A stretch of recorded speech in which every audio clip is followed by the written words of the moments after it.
Minnesota and Alton Sterling in Baton Rouge. Greenville residents now taking to the streets calling for an end to violence. Using the phrase Black Lives Matter, a group is set to march down Main Street. WXBT's Denise Turner joins us live with the report. Denise? That's a good idea. Go.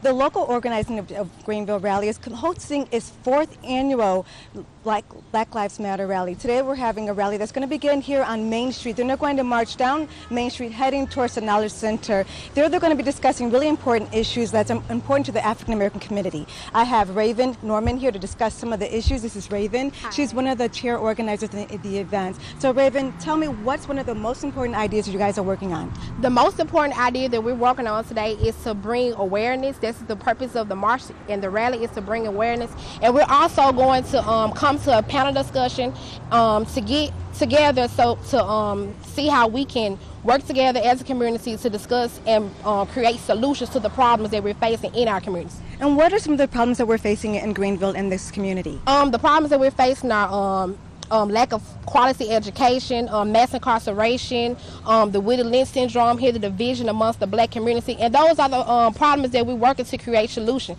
This is not an attack on police officers, nor is it an attack on city officials. It's only to create unity in our community.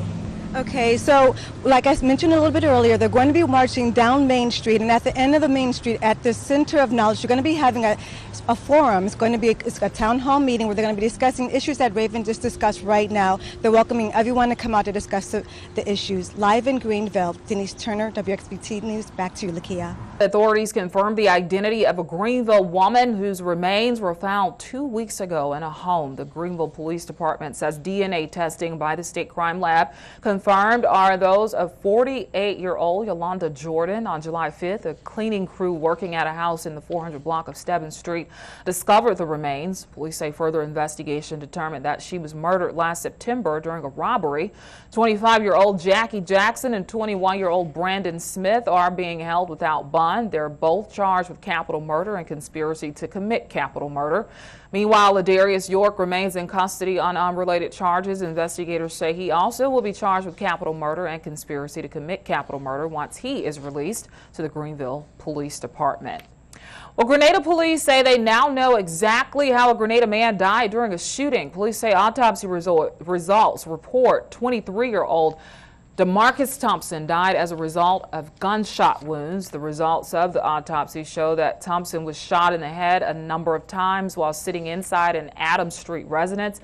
Police rushed to the scene Tuesday night. Detective George Douglas tells us Thompson was sitting with a friend in his home when someone fired a gun from outside the residence. No arrests have been made. Grenada police urging anyone with info to call 662-227-TIPS or 662-226-1211. Well, a broken utility pole causes several Greenville businesses to lose power. It happened shortly before 2 this afternoon in a parking lot off of Highway 82. Witnesses tell us an 18-wheeler passing through the parking lot struck a utility pole. A transformer and several power lines fell into a puddle of water. Fire department officials say the driver had gotten off course and was trying to get back to Highway 82 when the rig hit the poles. The resulting outage affected businesses in the area of Highway 1 and Havana Street. Entergy was on scene to make sure the downed lines had no power. The driver was not injured.